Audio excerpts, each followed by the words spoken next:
ഉണ്ടാക്കി വെച്ചിട്ട് മനോഹരമായ ഒരു സ്വർണ്ണ പ്രതിമ അതിന് ഉണ്ടാക്കി വെക്കാം കേട്ടോ. അത് എന്ത് ചെയ്യണം എന്നുള്ളത് ഞാൻ തീരുമാനിച്ചോളാം. 1990 ഇവിടെ കളക്ടറായിരുന്ന ആളായി. പക്ഷെ എന്റെ അഭിപ്രായത്തില് രാഷ്ട്രീയ നേതാക്കൾ കുറെ കൂടെ ഒന്ന് ഉയരണം. പത്മനാഭ ഒരു സൂപ്പർ കോള് കിട്ടിട്ടുണ്ട്. ടീച്ചറെ, ഞാൻ ടീച്ചറെ വളരെ സുഹൃത്താ, ടീച്ചറെ വലിയ അഡ്മയറുവാ. പക്ഷെ ടീച്ചറെ, ചരിത്രം ഇങ്ങനെ വൈറ്റ് വാഷ് ചെയ്യരുത്. ടീച്ചർ പറയുന്നതനുസരിച്ച് ഇന്ന് പറച്ചിൽ കേട്ടാൽ ലെനിനും മാവോയും ഒക്കെ മാർപ്പാപ്പ ആകേണ്ട ആൾക്കാരാണെന്ന വിധത്തിലാണ് ടീച്ചറിന്റെ പറച്ചിൽ. നടന്നോട്ടെ, അടുത്ത പ്രാവശ്യം ടീച്ചർ പോകുമ്പോൾ അവരുടെ കയ്യിലൊരു കുരിശും ഒരു കൊന്തയൊക്കെ ഒന്ന് അവരുടെ പ്രതിമയിലൊന്ന് ഇട്ടേരെ കേട്ടോ. അപ്പൊ അവരെ നമുക്ക് നല്ല ക്രിസ്ത്യാനികളാക്കാം. ഒരു റീ എൻട്രിക്ക് ശ്രമിക്കുമ്പോൾ ആരംഭത്തിൽ അപമാനം. രണ്ടാമത് ഹിറ്റ്ലറുടെ സാമ്രാജ്യത്തെയും ഫ്യൂററെയും അദ്ദേഹത്തിന്റെ പ്രസ്ഥാനത്തെയൊക്കെ നമ്മുടെ BJP ആണ് താരതമ്യപ്പെടുത്തുക എന്ന് പറഞ്ഞാൽ ടീച്ചറെ, എന്തൊക്കെ കാര്യങ്ങൾ ഇന്ത്യയിലെ പാവങ്ങൾക്ക് വേണ്ടി ആർക്കെങ്കിലും ഇത്രയും കാര്യം ചെയ്യാൻ സാധിച്ചിട്ടുണ്ടോ? BJP സാധിച്ചിട്ടുണ്ടോ? സാധിച്ചിട്ടില്ല. എന്നെ കുറിച്ച് പൊക്കി പറഞ്ഞു അല്ല സാർ? അതെ, അങ്ങനെ ഒരു ഭരണമാണ് ഇവിടെ നടക്കുന്നത്. ടീച്ചർ, ഇവിടെ പ്രശ്നങ്ങൾ ഉണ്ടാവും. ഇത്രയും വലിയൊരു രാജ്യത്ത്, നമ്മുടെ കേരളത്തിൽ തന്നെ എന്തോ ഒരു പൊട്ടിത്തെറികളാണ് നടക്കുന്നത്. സ്വാഭാവികം. കഴിഞ്ഞ ദിവസം പാലക്കാട്ട് കണ്ടില്ലേ, ഒരു ഗസ്റ്റ് വർക്കറെ അവിടെ മലയാളി, ഇത്രയും വിദ്യാഭ്യാസമുള്ള മലയാളികൾ തല്ലിക്കൊന്നു ഇല്ലേ?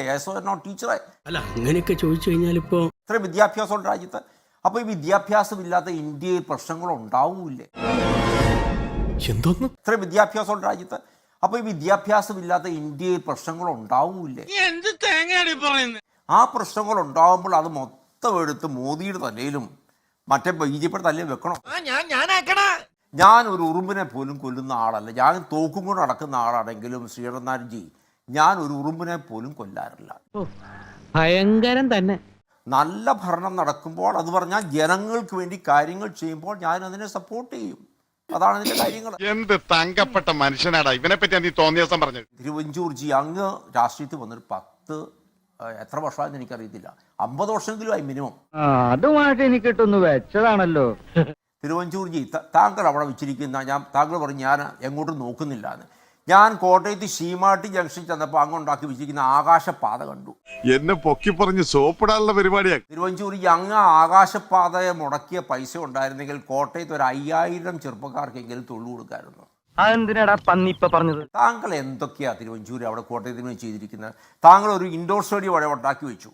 അതൊന്ന് പ്രവർത്തിക്കുകയാണെങ്കിൽ ഒരു 500 പേർക്കെങ്കിലും തൊഴിൽ കൊടുക്കാം. എന്തോ എങ്ങനെ അദ്ദേഹത്തിന്റെ ആകാശപാതയുടെ കാര്യത്തിൽ അദ്ദേഹത്തിന്റെ മറുപടി ഉണ്ട്, അദ്ദേഹം പറയട്ടല്ലേ?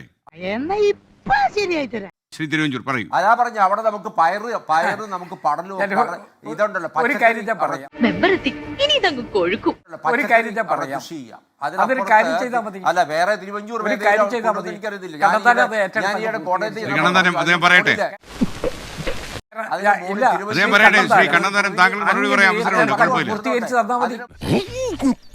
മോഡില് തിരുവഞ്ചൂര് ഒരു പ്രതിമയും കൂടെ ഉണ്ടാക്കി വെക്കണം. ഒരു പ്രതിമ പൂർത്തീകരിച്ച് തന്നാ മതി. എന്റെ ആഗ്രഹം എന്താ? ഇത് പൂർത്തീകരിക്കാന്നുള്ളതാ. അങ്ങ് ഇത് നടക്കാത്തത് എന്താ? അത് അങ്ങേക്കും അറിയാം. അങ്ങ് ഇത് ഏറ്റെടുത്തങ്ങ് പൂർത്തീകരിച്ചോ? ചതിച്ചോ ദൈവമേ. അങ്ങ് ഏറ്റെടുത്ത് പൂർത്തീകരിച്ചു. 5 കോടി രൂപ പൈസ, അതൊന്നും തടസ്സമല്ല. അങ്ങയുടെ രാഷ്ട്രീയം മറ്റുള്ളവരുടെ നന്മ കാണാനേ കഴിയില്ല എന്നുള്ള രൂപത്തിൽ എത്തിയതിൽ എനിക്കെന്ത് ചെയ്യാൻ പറ്റും? ഞാൻ അങ്ങയോട് സഹതപിക്കണം. അങ്ങ് 3000 വീടുകളിൽ ഇവിടെ പോയി എന്ന് പറഞ്ഞല്ലോ. ആ 3000 വീടുകളിൽ പോയിട്ടുള്ള പ്രതികരണം എന്താണെന്നുള്ളത് എനിക്കറിയാം. നന്നായി. ഒന്നും ചെയ്യാൻ അതൊക്കെ വിട്ട ജനങ്ങളുടെ പൈസ എടുത്ത് എങ്ങനെ വേണ്ട, അത് ശരിയാണ്. എനിക്ക് അതാണ് അങ്ങയുടെ ആകാശപാത. അതാണ് വേണ്ടട്ടോ. നീ ചായ അടിച്ചാ മതി, നീ എന്നെ അടിക്കാൻ നിൽക്കണ്ട. സമ്മതിച്ചോന്നേ. അങ്ങ് ഇത് ഏറ്റെടുക്ക്. അങ്ങയുടെ കയ്യിൽ അധികാരമുണ്ടല്ലോ, അങ്ങയുടെ സമ്പത്തുണ്ടല്ലോ, അങ്ങക്ക് സ്വത്തുണ്ടല്ലോ. അങ്ങ് ഇതങ്ങ് ഏറ്റെടുക്ക്. മൊത്തം കുഴപ്പമില്ലെന്നോ? ഏറ്റെടുത്തിട്ട് നടപ്പാക്ക്. എന്നിട്ട് അതൊന്ന് കാണിച്ചു കൊടുക്ക്. ഞങ്ങളെ കൂടെ കാണിക്കുക. അപ്പൊ ഞങ്ങൾക്ക് സന്തോഷമേ ഉള്ളൂ. ഞങ്ങൾക്കത് നടക്കണമെന്നുള്ളതല്ലാതെ വേറെ തർക്കിക്കണമെന്ന് എനിക്ക് ആഗ്രഹമില്ലല്ലോ. എനിക്കിത് എന്തിന്റെ കേടായിരുന്നു. അങ്ങ് ഇത് ഏറ്റെടുക്ക്, നടപ്പാക്ക്. അങ്ങയുടെ കയ്യിലെ ഇവിടെ നമ്മളുടെ റോഡ്സ് ആൻഡ് ബ്രിഡ്ജസ് എല്ലാം അത് അങ്ങയുടെ വകുപ്പിൽപ്പെട്ടതല്ലേ, കേന്ദ്ര ഗവൺമെന്റിന്റെ അല്ലേ. അങ്ങയുടെ ഇവിടെ നാഷണൽ ഹൈവേയിലല്ലേ അത് നിൽക്കുന്നത്.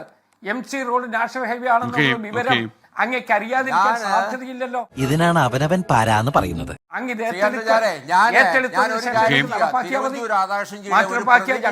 ഉണ്ടാക്കി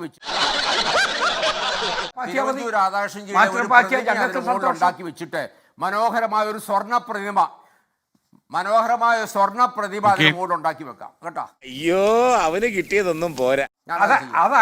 അത് എന്ത് ചെയ്യണം എന്നുള്ളത് ഞാൻ തീരുമാനിച്ചോളാം. അത് അൽഫോൻസ് കണ്ണന്താനം ഇതൊന്നും ചെയ്തില്ലല്ലോ. ചെയ്തോളൂ.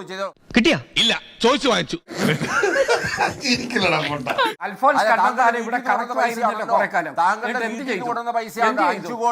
ഒന്നും ചെയ്തിട്ടില്ലല്ലോ. കൂടുതൽ എന്നെ നാറ്റിക്കരുത്. പിന്നെ കാണാം. 1990 ഇവിടെ കളക്ടറായിരുന്ന ആളാ ഇപ്പൊ തിരിഞ്ഞ് എന്നോട് വർത്താനം പറഞ്ഞു. ചോദിച്ചു വാങ്ങണ്ടായിരുന്നു, അതും കൊങ്ങയ്ക്ക്. 5 കോടി രൂപ 90 കളക്ടറായിരുന്നല്ലേ നിങ്ങൾ? ആണല്ലോ. ദൈവമേ, മൂർഖനെയാണല്ലോ ചവിട്ടിയത്. നമുക്ക് കൂടുതൽ വിശദാംശങ്ങളിലേക്ക് പോകാൻ സമയപരിമിതി അനുവദിക്കുന്നില്ല. താങ്കൾക്ക് അറിയാമല്ലോ സമയം. തന്നെ സ്വയം വഷളാകുന്നത് കണ്ടിട്ടുള്ള ദുഃഖത്തിൽ ഞാൻ ഇടപെടുക. കിട്ടിയല്ലോ, കിട്ടി. ഇവിടെ മോല് കണ്ടോ, ഇതാ ഹൈലൈറ്റ്. പക്ഷേ എൻ്റെ അഭിപ്രായത്തിൽ രാഷ്ട്രീയ നേതാക്കൾ കുറെ കൂടെ ഒന്ന് ഉയരണം. നമ്മളൊരു വല്ലാത്ത അവസ്ഥയിലൂടെയാണ് ഇപ്പം കടന്നു പോകുന്നത്. മുമ്പ് ആരും ഇതുപോലെ പച്ച വർഗീയത വിളിച്ച് പറയാറില്ല. ഇപ്പം ഇവിടെ ആണെന്നുണ്ടെങ്കിൽ ഇപ്പോഴാണെന്നുണ്ടെങ്കിൽ ഇത് പറയുന്നതിന് ഒരു ഉളുപ്പുമില്ല ആള്. അത് ക്രിസ്ത്യാനിയാണ്, മറ്റേത് മുസ്ലിമാണ്, ഇത് ഹിന്ദുക്കളാണ്, എല്ലാവരും ശരി തിരിഞ്ഞങ്ങ് പോവാണ്. ഈ ലോകത്തിനൊരു പോക്ക്. പ്ലേസ് ഓഫ് റെസിഡൻസ് അത് വെച്ച് പറയും. മലപ്പുറം ജില്ല, വയനാട് ജില്ല, ആളുകൾ തമ്മിൽ ഭിന്നിപ്പിക്കുക എന്നുള്ള ഒരു നടപടിക്രമം എന്നെ കഷ്ടല്ലേ. യഥാർത്ഥത്തിൽ എന്താണെന്നറിയോ, ഇവരാരും തന്നെ ഇത് കൈ ചൂണ്ടി പറയാൻ തയ്യാറല്ല. കാരണം അവർക്ക് കൈ പൊള്ളും എന്നൊരു തോന്നലുണ്ട്. അപ്പൊ ഞാനതിനെ അവരെ കുറ്റപ്പെടുത്തുകയല്ല. കാരണം ഒരൊറ്റ രാഷ്ട്രീയ നേതാക്കളും ഇതിനെതിരെ പറയാൻ ധൈര്യപ്പെടുന്നില്ല എന്നുള്ളതാണ് നമ്മൾ മനസ്സിലാക്കേണ്ടത്. ആരായാലും വിദ്വേഷ പ്രസ്താവന നടത്തിയാൽ അത് വിദ്വേഷ പ്രസ്താവനയാണ്, ഇതിനെ ഞങ്ങൾ അംഗീകരിക്കുന്നില്ല എന്ന് തള്ളി പറയാൻ തയ്യാറാവണം. അത് ശ്രീ കണ്ണന്താനമായാലും ശ്രീ തിരുവഞ്ചൂരായാലും ശ്രീമതി ശൈലജ ആയാലും അവരെല്ലാം ഇതിനെ തള്ളിപ്പറയണമെന്ന് തന്നെയാണ് എൻ്റെ അഭിപ്രായം. അത് രാഷ്ട്രീയ നേതാക്കളുടെ ഒരു ഡ്യൂട്ടിയാണ്, ഒരു ബാധ്യതയാണ്. 100% ഞാൻ യോജിക്കുന്നു. മുസ്ലിങ്ങളുടെ വോട്ട് മുസ്ലിങ്ങൾക്ക്, ക്രിസ്ത്യാനിയുടെ വോട്ട് ക്രിസ്ത്യാനികൾക്ക്, ഹിന്ദുക്കളുടെ വോട്ട് ഹിന്ദുക്കൾക്ക്.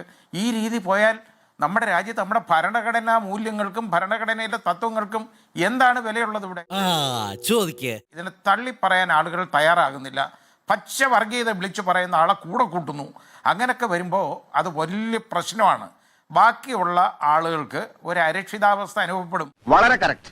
ജനങ്ങൾ തമ്മിൽ മനസ്സുകൊണ്ട് അതങ്ങ് അകലുകയാണ്. അപ്പോൾ അതാണ് ഇപ്പം സംഭവിച്ചുകൊണ്ടിരിക്കുന്നത്. പല സമുദായങ്ങളും തമ്മിൽ അകന്നു കഴിഞ്ഞു, പല ജാതികളും തമ്മിൽ അകന്നു കഴിഞ്ഞു. അങ്ങനെ ഒരു സ്ഥിതിവിശേഷം ഇവിടെ ഉണ്ടാക്കിയെടുത്തത് വേറെ ആരുമല്ല, രാഷ്ട്രീയ കക്ഷികൾ തന്നെയാണ്. വേറെ ആരെയും അതിന് കുറ്റം പറയാൻ ഒക്കത്തില്ല. ഇപ്പൊ കാര്യങ്ങളൊക്കെ വ്യക്തമായല്ലോ.